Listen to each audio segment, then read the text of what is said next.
The beauty and wellness industry needs service providers fast. We're meeting with Linnell Lynch from Bellis Academy to find out more about this shortage in industry professionals and what can be done to increase the number of service providers. Linnell, welcome to Ultimate Report. Thank you, Mary. Always lovely to be on your show. It's always great to have you join us. You're amazing. So, Linnell, what do you attribute to this lack in wellness industry professionals? Well, I think there's a number of things. Obviously, the Beauty Changes Lives Foundation, which you and I have talked about, is addressing the perception challenges because, you know, we all have seen the movie Grease and seen those lovely pink ladies that with the beauty school dropout song that all of us in the profession hate. But yet there's always been, you know, an emphasis on people to go to four-year universities. There's been a lot of information out there recently about student loan debt. And so there's just a troubling challenge within our community on one, is the only pathway to success a four-year degree? No, trades and careers are great. But is the perception still valuable of this industry? And I've been blessed, as you know, to meet so many amazing individuals who started off by graduating beauty school, becoming icons in our industry, owning a salon, just being a great salon or spa professional. So I think we have an uphill battle to change the perception and also to really recognize that trades do have a valuable part of our community, whether it's truck driving, nurses, graphic designers, IT technicians. What would we do without our computers, right? So there's a lot of trades that just need to be given the proper recognition as a valuable career. Think about plumbers. I don't know if you know how much they make, but that's a trade. So cosmetologists and beauty, I always say, think about what an ugly world it would be without beauty professionals. So we know we need them, and you can't ship us overseas. Yeah, absolutely. And when you think about it, the reality is, if there's such a surge of professionals with four-year degrees, who's going to give them massages when they're stressed out at their jobs? Who's going to help them stay in shape, you know, with any type of lymphatic massage? How are they going to continue to look good to present themselves in a professional manner? They need beauty industry professionals. Correct. Absolutely. So what percentage of the industry professionals is needed to accommodate the current demand of service?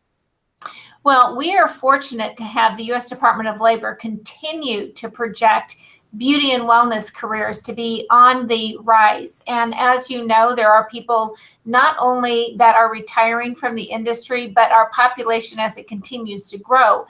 So statistically, they continue to project that there'll be a 10% increase needed in cosmetology, massage therapists. Skincare professionals 2 years ago were projected at 40% increase because so many people are looking for non-invasive ways to look and feel better. So there is this vast majority. When you think of Massage Envy, who started not even 10 years ago, now there's thousands of Massage Envies across our United States, giving people the opportunity to have, as you said, that stressful massage. And it's becoming no longer a luxury. It's becoming a priority in people's wellness to go to a spa and a salon. So do these numbers reflect part-time and full-time providers, or, you know, what is the breakdown on that? Well, great question. The majority is really looking for that full-time career, but because of how flexible the industry is, it is perfect for mothers, for just individuals that may want to have a flexible career and have something else. So there definitely are ways to work part-time, but I think that the priority is for full-time employment. So what facets of the industry need the most service providers? You know, it's probably even across the board right now based on the U.S. Department of Labor. Massage, which we didn't think had that much of a demand because of this increase, as I said, in the Massage Envies, Massage Heights, all of that, it's showing a 10% increase in job demand. Cosmetologists the same way. We continue to hear from spas and salons that they cannot find enough nail professionals. That is I don't know who in this day does their own nails. They're all going to the nail salon. So estheticians, like I mentioned earlier, are on the uprise. So there really isn't one category in the beauty and wellness industry that is not showing a tremendous growth. Thinking in terms of a solid business mind, or with a solid business mind, when someone enters the industry as a makeup artist, a cosmetologist, or even a massage therapist or a nail technician, there are so many more types of projects to work on other than just being in a spa or salon. And a lot of people aspire to that. And I think one of the quickest ways to show a return on investment and pay off your school loans, that debt, is to enter the film union, because they're always looking for people to place. And I mean, they will fly you on site, they take care of you, they treat you very well. So, in terms of, thinking outside the box, or just knowing that there is no box, that's also a very good resource. So 10 years ago, there seemed to be a great number of service providers as the industry seemed to be growing. What actions have taken place since then to cause such a decline in numbers? Is it just the surge in in people your degree program? It seems like great number of people in the industry, and that seems to have fallen off. Well, I think that, yes, as the population grows, the demand grows. But I think that the other thing that has happened, and you see this just in our media, the demand for growing services has exponentially gone much higher. When you think about eyelash extensions, the whole brow category, Anastasia, which has created a whole new category and a whole new type of services. There are waxing salons out there that never existed before. So there's so many boutique categories that have grown exponentially. And so in the past, if you thought about a cosmetologist as a hairstylist only, now there are so many other specialties that have grown from this. And I think that's where the industry has gone. And that's why we're not able to keep up with the demand as much, which is obviously a very exciting thing. There are so many people like Anastasia that I mentioned that created a whole new category. And when you think about business opportunities, the sky is really the limit. And that's what the Beauty Changes Lives Foundation is really trying to promote, which is that graduating from beauty school is not just to go work behind a chair. While that is a wonderful career, it's not the only career. Like you mentioned, working for a product company, being an artistic director, representing a manufacturer, being part of a distributor company, or even creating your own products. There are just so many Absolutely. things to do. Dr. Murad, as an example, created his company at age 50. So it's an industry that you can start in at any age. We would love to change the perception so that people right out of high school say, I embrace my creativity. I know what I want to do. I'm going to change lives through the world of beauty. That's wonderful. So in general, what can turn these statistics around to create a global positive?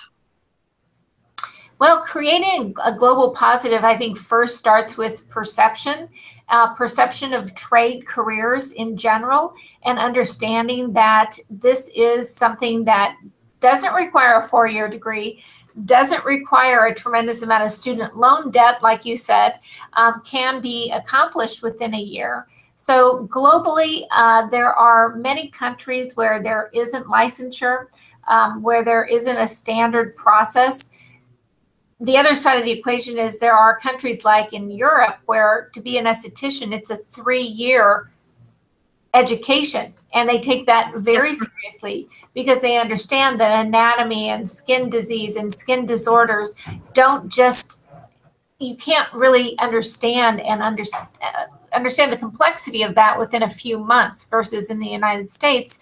We're very focused on sanitation and safety. At Bellis, as you know, we've created a lot of advanced courses because we really want our students to go beyond the basics. I'm not moving enough. There we go. My lights are coming back on. So what are some of the proactions consumers can take to turn these numbers around? consumers can, by really understanding and appreciating and valuing this career, so that those that they know, their children or others that are thinking about getting into this industry, are supported, and that they know to seek out a top school. They need to look at the Beauty Changes Lives Foundation for inspiration of other icons that have been in this industry, that have gone before them, and be courageous to say, yes, this is a profession where not only can I make money, but I can have a heck of a lot of fun. That's wonderful. Well, Lynelle, thanks so much for joining us. It's been great visiting with you as always and learning more about this issue that's been presented to us in the workforce and what we can do to turn it around to make a positive. Well, and one last thing, you know, the department always puts out every month the unemployment rates. And what ABSCU, the board that I sit on as well out of DC, is trying to do is to showcase the shortage of skills. So while everyone looks at how many people are unemployed, if that unemployed saw the depth of opportunities within the beauty and wellness industry, that would be an amazing thing for us to have those individuals join the workforce. So our promotion with the Shortage of Skills campaign is really to showcase that there are great careers out there in the trades, and people can really make a difference in their lives, and especially, as we know in the beauty industry, change lives of the other people that they serve. That's absolutely wonderful. Lynelle, where can we catch up with you and Bellis Academy online and learn more about Beauty Changes Lives? Well, Bellis Academy, our website is bellisacademy.edu. We also have our Facebook and Instagram, which you can catch us on. We have a few exciting things we're actually launching next week, so we'd love you to join us on our Facebook as we unveil some fun new things. And Beauty Changes Lives, our website is beautychangeslives.org. Monthly, we are having scholarships for people both that are looking to enter the industry and for professionals. So check us out on both of our websites. Wonderful. All right. Catch up with me on my blog, www.beautybeautereport.com, on Twitter @BeautyPublicist, and of course on YouTube, Ultimate Report. Everyone, thanks so much for joining us on Ultimate Report. Have a beautiful and successful week. Mwah. Thanks, Mary.